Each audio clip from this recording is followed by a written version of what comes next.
Welcome to What Drives You, where we explore our human potential and seek the most efficient and effective personal growth methods and celebrate the miracle of just being alive.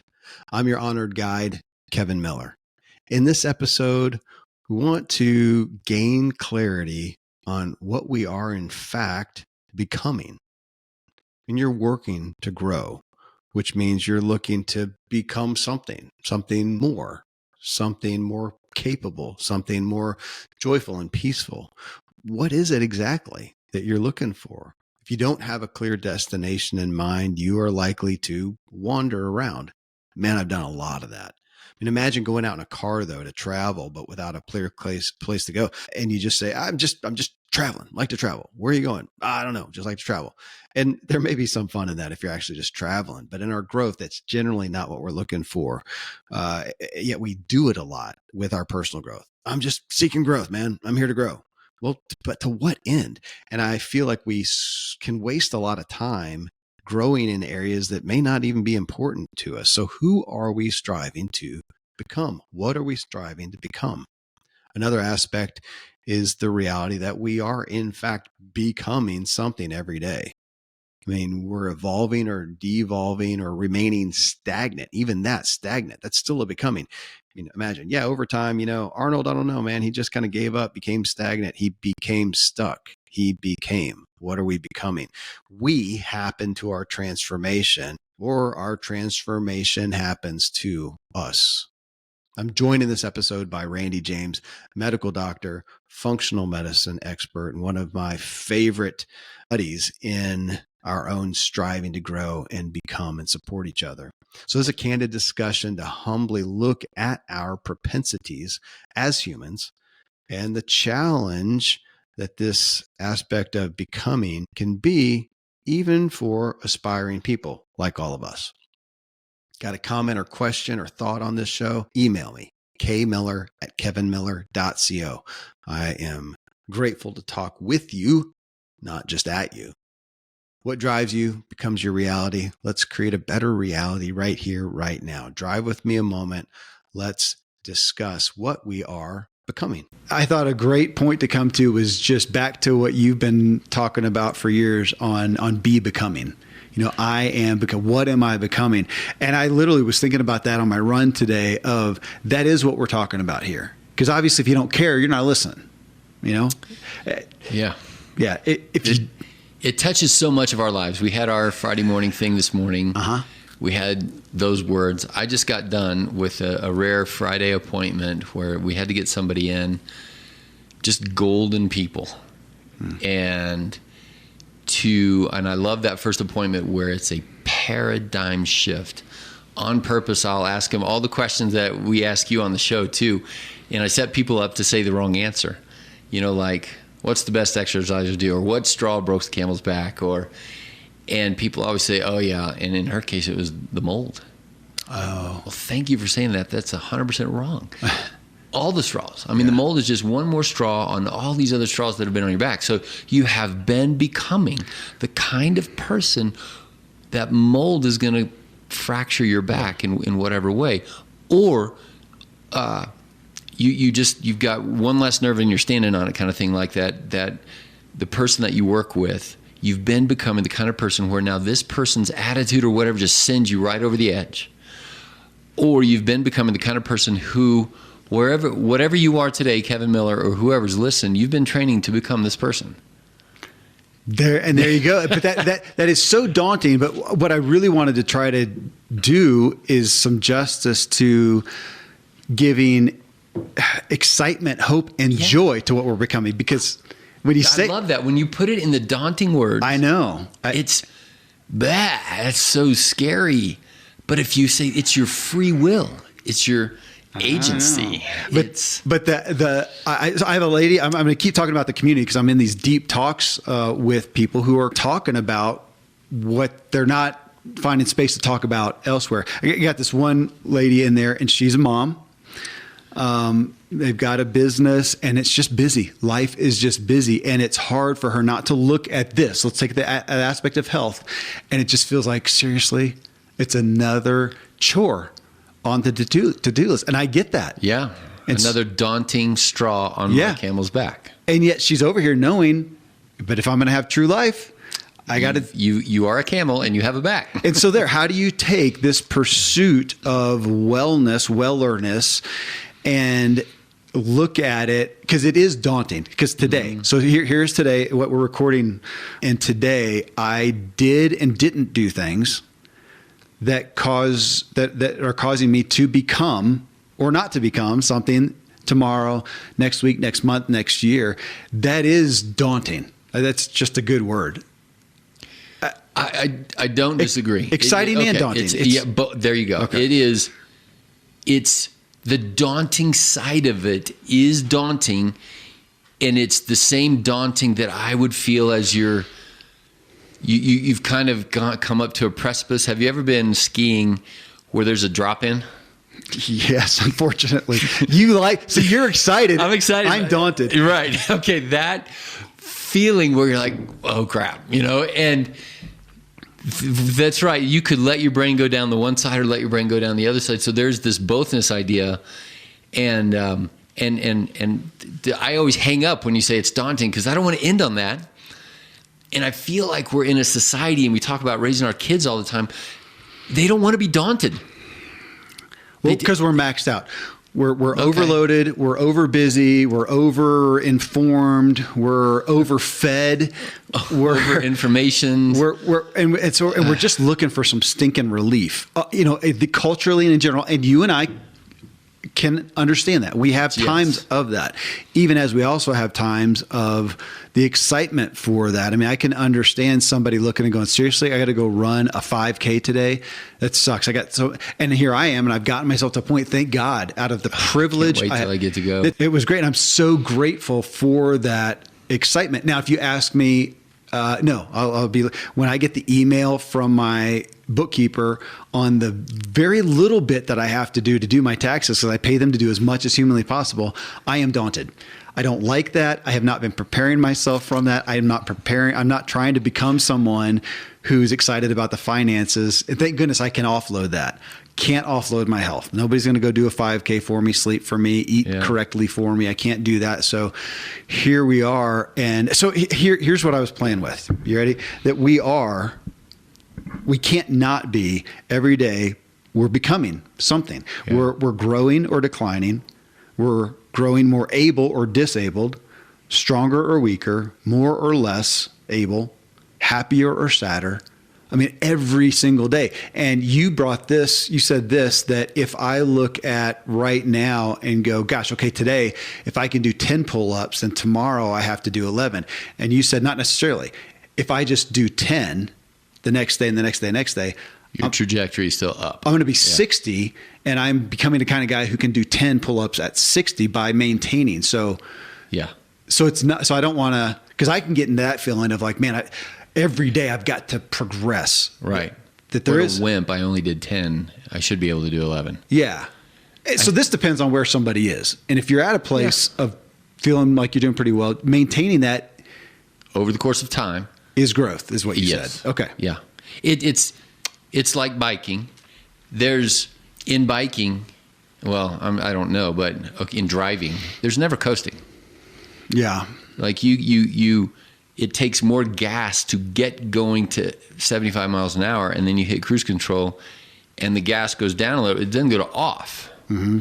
So then you still have to input in order to maintain. It still costs you time and money and effort, energy, and whatever else. And over the course of time, when it comes to the body, I would say you are progressing. Yes. Okay. Well, so my muse here then too is looking at motive. And at this, I'm finding myself in these conversations bringing people back to, or no, maybe not even back to, bringing people to, okay, because I had somebody in here, they just joined and they're saying, I feel like there should be more, but they're not sure what the more should be. And I said, well, there's our first goal. We've got to figure out what it is. What is the reason? Because we're talking about becoming, but why? And I think that is where we're experiencing some excitement going. I'm excited that there's a probability, if I do these things, to be 90 years old and cognitively able. That's exciting. that makes me excited to do XYZ today, as opposed to just going, seriously, I got enough going on, man. I got family stuff happening. I got marriage problems, finance problems. I got parenting problem. I got, whatever I got Christmas problems and I don't have time for that. It's just, I really want to just watch a flick and eat some chips. Yeah. This is not exciting. I hear you. What's the motive out there, and whether now you're becoming the guy who's 80 or 90 who is disabled from the jog for sure, the pull-ups for sure, maybe even the mental capacity to enjoy Christmas. Well, and it's probably not fair to polarize. Let's do your bother thing of excitement and daunting. I'm excited at the possibility, and I hope probability, that I can be the 90-year-old who's writing the next book with mental clarity. I am also daunted. It's also, I would have to admit, part of my motive is the fear of lingering. Being the 60-year-old who's already on the downhill. Yeah, exactly. Who's already on the downhill. And I told you guys this morning, so we just watched Scrooge. So the one with Albert Finney. So it's and so he's shuffling along with his crooked mouth, and he's shuffling. And we looked in the details of the movie, and when they did it, they depicted him. Now this is like 1870 or something like that, 50, 40, 1800s. And they depicted him as a 50-year-old. Now, they went through some times of really short life expectancy back then, right? Right. Okay, so at 50 years old, the dude was like, our 90-year-old. 90, crotchety old 90. Yeah, well, I just turned 51, and I'm looking at you look great for Scrooge. Well, thank you so much. I would not have been cast as that. But, I'm excited to be on my 51st. Let's see, the day before, I went out and did a 2-hour ride, and my VO2 max, which I'm proud of, it's been the same for 6 months. For some reason, I got a tick up. It went up to 49 and, still says you're a healthy 20-year-old or something like that. And I'm excited about that. But, wherever somebody is right now, you are becoming, and maybe there's just both. There's excitement at the possibility and fear of, man, if I don't do XYZ today, tomorrow, next week, next month, what's going to happen? And that's what I was thinking, we've got to look forward and go, we are becoming next month. We're going to be at this place next year. And if you're older and 2 years from now, what are you training, like you said, to become? I can hear our friend Todd also saying, yeah, but guys, really, does it really matter? Like, does it really matter if today I don't do my 10 pull-ups? Because there are lots of things in life where people say, I am pulling my hair out thinking about my sleep and my diet and my this and my that, and I don't feel the benefit. Okay, you've talked about that in past years with patients. So here's a patient coming in, they're in health disrepair, and struggling with the anxiety from that. They come in here and it actually increases their anxiety. And then you're saying, here's some things to do. And that increases the anxiety. And you said this is not helping. We got to decrease the anxiety. Right. The one of the straws on your back is the anxiety about the straws on your back. Yeah. Yes. And you get wrapped around the axle, and there is a period of time. And to that person, and here we are, there's always going to be one of these answers that, quit worrying about your exercise, quit worrying about your diet. You need to eat some Sabbath. You need to do a different kind of hard work of true restoration and relaxation versus just relief, the flick and a bowl of chips kind of a thing.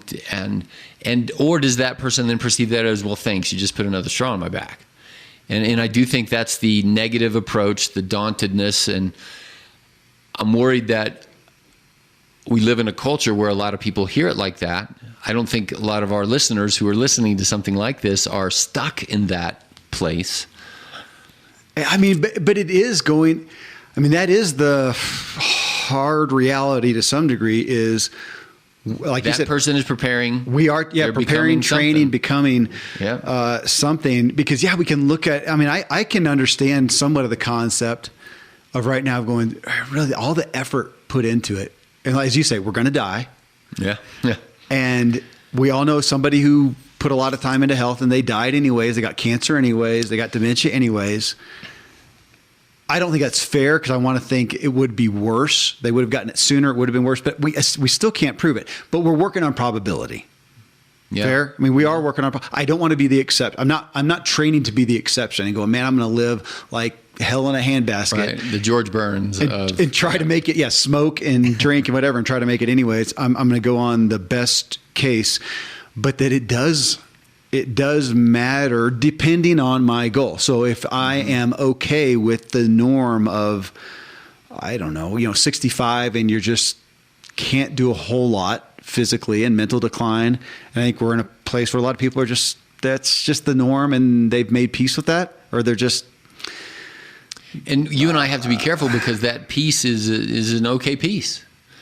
There's no moral rightness or wrongness of being okay with rock and share and a bowl of fried chicken and a good movie and a whatever. And I mean, we could debate about the rightness or wrongness of it, but I wouldn't call it morally wrong. Well, so maybe we're just back to the goal for everybody, how powerful to look at what do you want? Because the same guy you're talking about, our buddy Todd, also talked a couple months ago. We mentioned it on here that he had just spent a holiday or something like that with his, I don't know, mom, mother-in-law, somebody like that, and was really struggled with her lack of ability. Yeah. Her lack of capacity. Exactly. And that's a part of his journey now. Is dealing with seeing that and feeling. I don't want to be that. Am I training? I don't want to become that. How much am I training to? Well, yeah, my wife's grandmother just celebrated 100th birthday. It was a big celebration. Oh, that was the Texas trip. Yeah, big thing. And yet I'm thinking, man, we've been married almost 30 years, and her grandmother's been pretty out of it as far as a big contributor to anything. I mean, she's there, but she just kind of spends her day doing crossword puzzles for 25, 30 years. And I can't stomach that for me. I don't have a place for that. I do not want to be training to become that. I want to be, he had an accident that I think ended things sooner for them, but until 85, he was still writing. He was still speaking. He was still doing what he did until the end. I just want that. I don't know why. Like you said, I don't have to, it's not a moral, ethical thing. That's what I want. So that is my motive for wanting to be becoming somebody who can do that. That can be doing that. Dr. Sidney Baker. Sid Baker is one of the early pioneers of the thought construct of functional medicine. Okay. And I think he's past 85, still practicing. That's where I get my worms. And for my son and myself, and we're doing this helmet therapy, and I'm like, wow, at 85, he is doctoring. People are putting their trust. And my dad practiced till 74, but that's 11 more years of practice. It's hard to, and my dad enjoys his retirement now, and he's really grateful, and I don't think he would, he doesn't feel like he's missing something right now, but so again, he's content. He's now got brain space and time space to pursue all of these other interests, and he's doing work. He's shifted his emphasis there, and I want to be able to do that. Well, whatever the motive is, again, it's not a right or wrong. And you and I who want to be 90 doing 10 pull-ups and to be able to do a 5K. So here's one. Here, I'm going to show you a picture. This is a picture in my community of somebody who is extremely large, and she's not as much right now. And I asked her what got her started on this. What was the catalyst? What was the motive? And an excerpt here. I'm sick of sitting on the sidelines of life because I'm too heavy to participate. Yeah. She said it was actually she had a daughter who had a kid and realized she couldn't participate. So now, she says, the day before Thanksgiving, I went to Legoland with my son and his family. I was able to keep up with the grandkids. I was able to ride some of the roller coasters with them.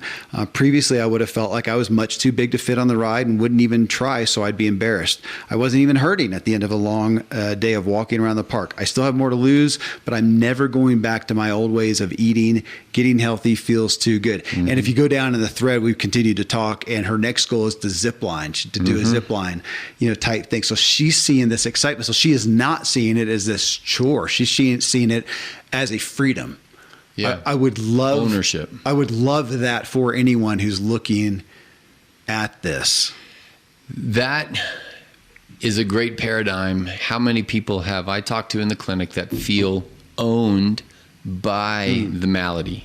She was owned by her weight. And the ownership, in fact, if you were to ask me, what is your motive? This past year, I have become captivated by the bigger, grander, spiritual, mysterious idea of freedom. Meaning, am I free to do what I can do? Right, like that. So you watched Kung Fu Panda, I'm sure. Well, It's been a while. No, I'm aware. Your kids were. No, I remember it. Okay, a little bit in the first one, and he's fighting with Fishu or the little dude, and they're fighting over one more little dumpling. Okay. And they're doing chopstick battles or whatever else, and finally Po wins, and he tosses the dumpling back to the other guy. Okay. And his statement was, "I'm not hungry." Meaning he chose to own it, to own his hunger, to own. He fought for it. He had the thing, and it wasn't. He was previous, 5 minutes ago, he was enslaved by the desire. Oh my gosh, there's one cookie left. I have to have it, and I'm going to fight you for it. So translating that into the motivation of the concept of becoming, of putting off the old self, always becoming the new self. And there's a spiritual connection to that. There is we talk about skin, you've got a new skin on every day, and you slough a few million skin cells and a few million gastrointestinal cells, and you're always becoming new. In fact, your entire skeleton, do you remember how long it takes for the bones to redo? 7 years. So every 7 years, every single cell of your body is new. That's a freeing concept. Every 2 or 3 days, the lining of your GI tract is entirely new. So if you just change your diet for 2 or 3 days, you're already having a massive impact on a GI tract. That ownership, that idea of training to become the kind of guy who at 54 would be able to be more capable, even in the mind space. Well, you said something that did make me think. I'm going to go back to this lady, and she, of course, shared in our private community, so I won't say her name, but she was very, very large, morbidly obese, and I don't know her story. I don't know her backstory. And you said something to the effect that maybe just think about being a victim. And there are some people, man, this is such a harder journey than for others. I mean, I grew up in a fairly healthy family, as you did, an aspiring family. I got involved in athletics early on. I have never had to lose 50 pounds. Right. We did not grow up in a food desert. Oh my gosh. And I have not, I don't even know. Like you've done a lot of fasting lately. You just did 90 days of keto, and whatnot. I can't relate, though, to being at a place of going, man, I've got to really control things to a degree of losing this much weight over time. I mean, well, let's go outside the box of weight. Have you ever been confronted by any physical malady where you said, self, you had better change? It's like a first world problem thing. I, realizing nightshades were giving me inflammation and putting my back out, so I quit nightshades. There you go. Not a huge deal in the grand scheme of things. I continue to imbibe and everything. But it is. Okay, yeah. By the fact that you were confronted with a fork in the road. Yeah. And self, if I don't get on top of this, I could have this kind of back pain forever. Yeah. Well, because I could not move. I was on the floor, and I said, I'm not okay with this continuing to happen. Okay. And so did the research, and I was going to say paid the money. I'd had to pay a lot more if I wasn't a partner with you. But, doing the work. Well, and gosh, just recently I was worried about something, did a $300-400 lab test and making the investment in that. We never went over that, have we? We haven't gone over that. You said it wasn't. I owe you a go over. I wasn't near dead yet, but My point being, if some people admittedly having a harder, like her coming into, Sure. I think you come into being like feeling like a victim. Like here I am at 20 years old, 30 years old. You see people from teenagers on up to 50, and they're just living the normal life that they were born into and grew up in. They didn't know. And now here they come and they're 100 pounds overweight, or they have an autoimmune disorder, or have this that you and I haven't necessarily experienced. It's not fair. That is not fair, and that is going to make it harder to be excited as opposed to daunted by this effort. True. That is a statement that has to be said, and it doesn't change the reality of it is going to be harder. No. And that's where we were talking about Esther Perez. Yeah, no. Perel. Yeah. Which we might disagree with her sexual thought processes or whatever else, but the point that she was making in this one particular podcast was the mindset that you bring to the table of an issue, and in her case it's interpersonal relationships, and I would say to yourself, the mindset that you bring to yourself of this is too hard, there's no way, it's too daunting, I'm just not even going to try, I'm a victim, you are now owned by this thing, it's unfair that I ended up at this point, which it probably was. It is. Yeah, if you grow up abused, if you grow up socioeconomically, however, and there's a food desert and all these kind of things, and I would say, yep. And I grew up more on the privileged side, and over here, yep. And for me personally, it's that relationship with gluten or sugar that equals puffiness or pain or joint awareness or whatever. And yes, in December, and I'm noticing after 90 days of keto, but it's now that I've relaxed in December, it's really daunting to go back. You mentioned a minute ago the question that you ask patients that they normally get wrong: what's the best exercise?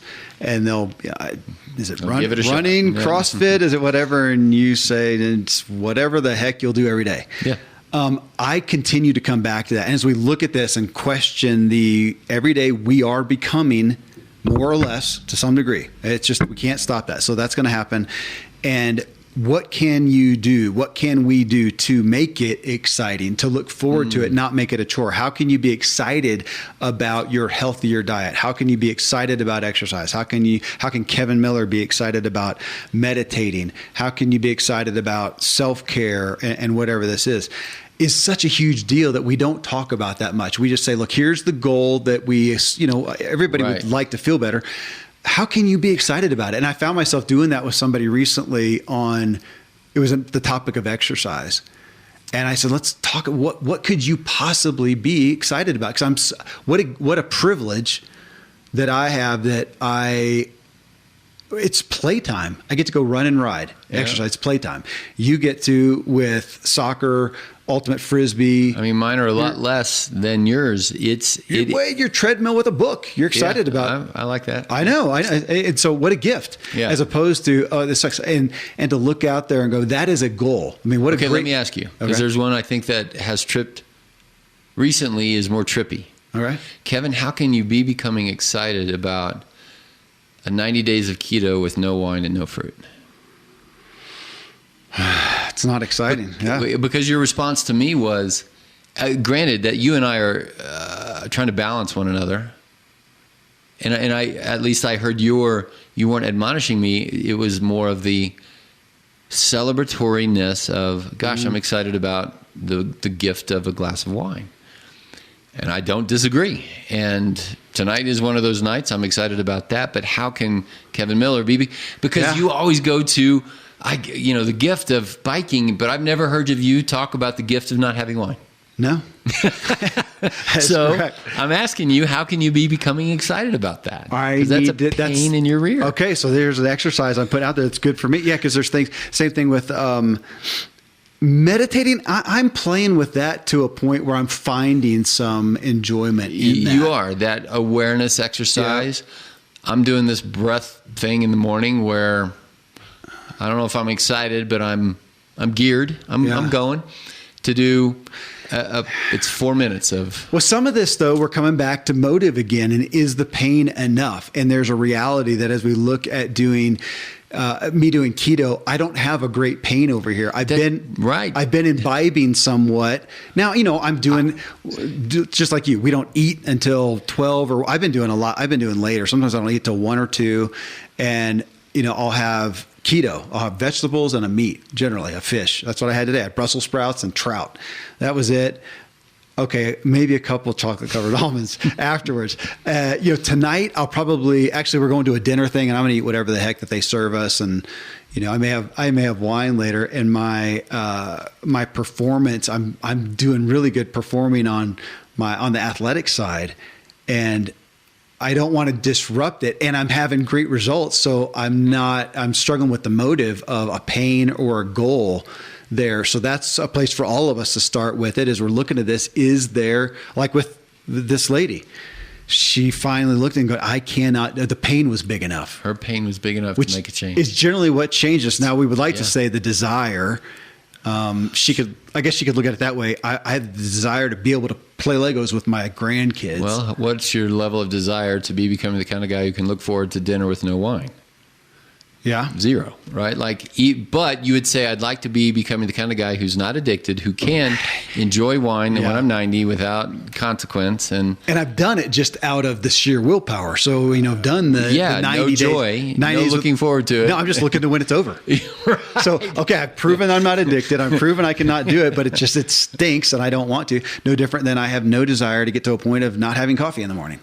Right. I'd rather not. Okay, but there's a guy out there who's like, okay, Kevin, that's how I feel about donuts. And we have to say, okay. Yeah. Okay. And to the donut enjoyer out there, which includes me and you, although it's pretty infrequently. Okay, now I'm going to pick on the appetite, though. Like we always talk about, I believe that we are best off to realize we are very driven by our appetites. And we always will be. Okay. So we've been saying, elevate your appetite. So I just had this discussion again in the community where a guy said, man, his dad, because he was talking about health as well. And I said, what's your, I don't know how I phrased it, your Achilles heel, whatever. Yeah. Mountain Dew. He travels a lot, and it's Mountain Dew for the caffeine, the whole deal.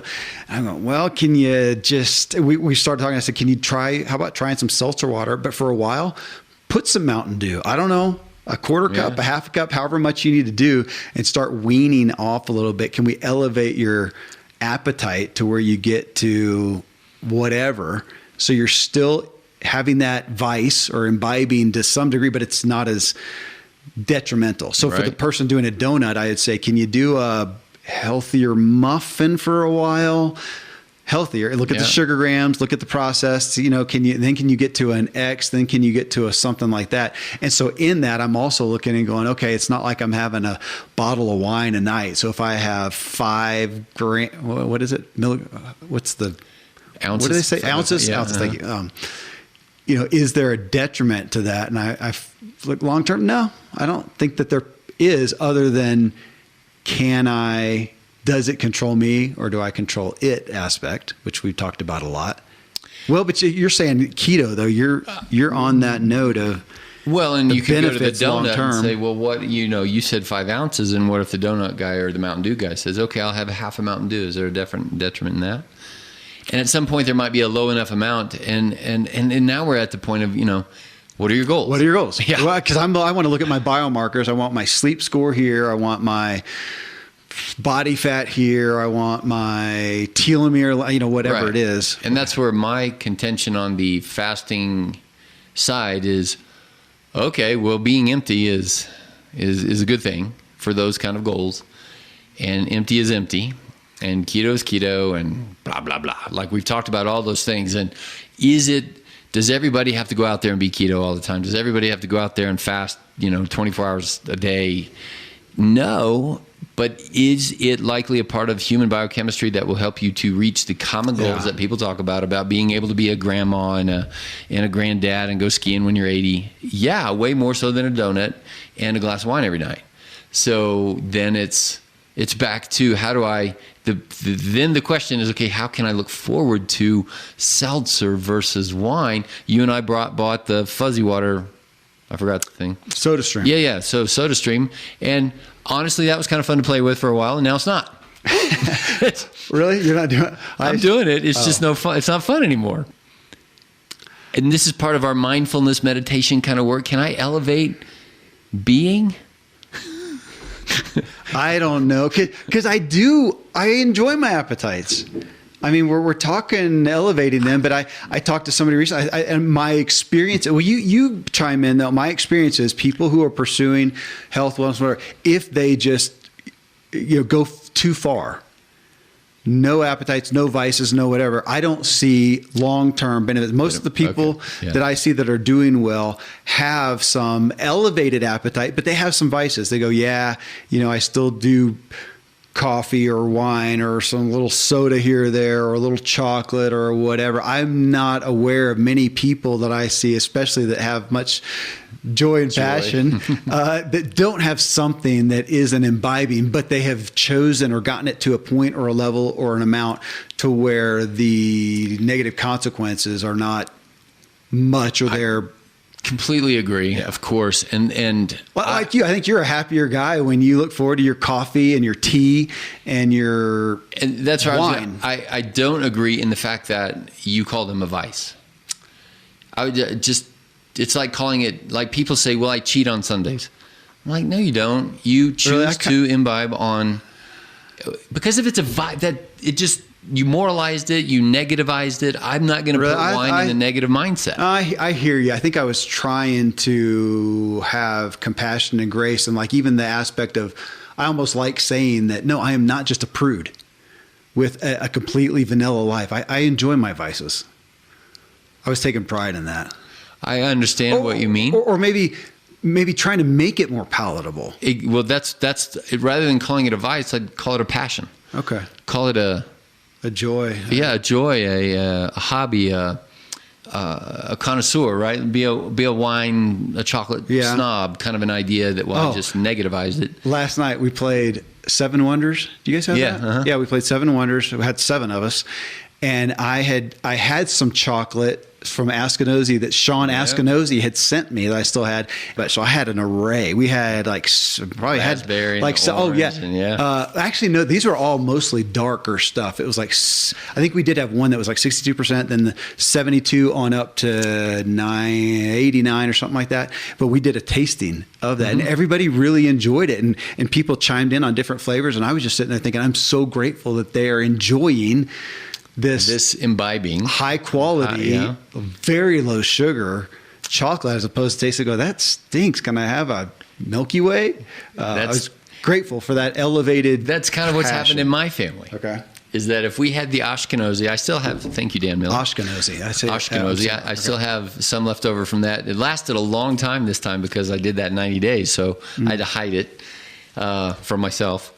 And but if we did that taste test, my family, my kids would absolutely choose the Milky Way. Oh, well, yeah. It's a journey. It's a journey. In fact, they're not in their 50s. In my house, I'm kind of glad because they don't want to touch my 88% chocolate. That's true. That's true.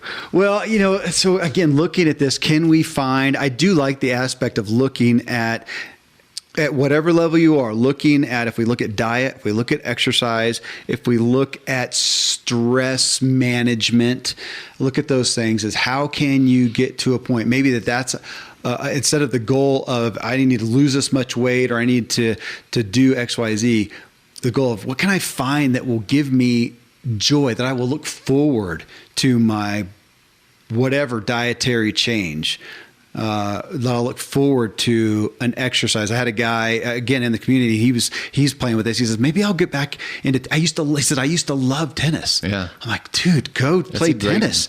As opposed to our friend reference again. I remember when he started running. He's a couple months into it. I hate running. Like and he doesn't run today. No, Find something that you can look forward to. That's. I think you'll have to comment, but. One of the things for me that was a big shift was bedtime. Looking forward to going to bed? Yeah. In my 40s, rather than I got to quit doing XYZ and I'm not getting done. It's just stop that mindset and create a bedtime routine that is palatable, that's enjoyable, that is regular and routine. And you're the greatest help for me in that. Got me reading fiction again. Yeah. I've got one right now that I'm enjoying it so much. I stayed up too late. I didn't go to sleep when I needed to because I kept reading it. It's the Joe Pike series. It's kind of like a Born Identity thing.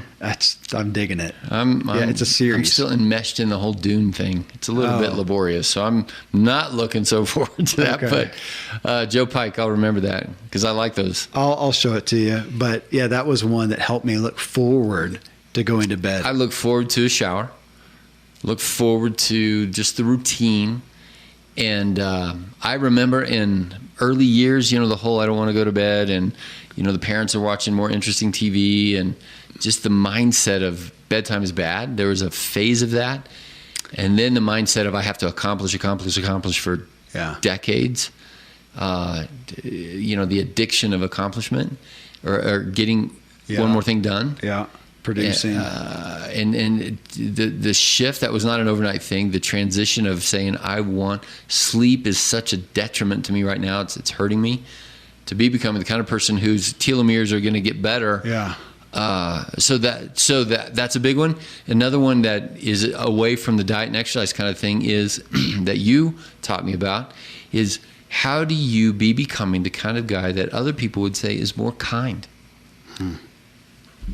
Right? Like we tend to think in the terms of, appetites or whatever else, but the opposite of kindness is meanness. Do you have an appetite for meanness or whatever else? And in the clinic, I'm telling people we don't set up our structures on pathology, meanness or diabetes. We set up the structure on, why don't you want diabetes? Are you going to be a kinder grandma or mom or parent or wife or spouse or husband? In the same way you brought me to that perspective with, I'll never forget you saying it. So am I showcasing to my kids that being an entrepreneur is this harried, frantic, spaced out, anxious, unexercising, but I love you kind of a dad? Yeah.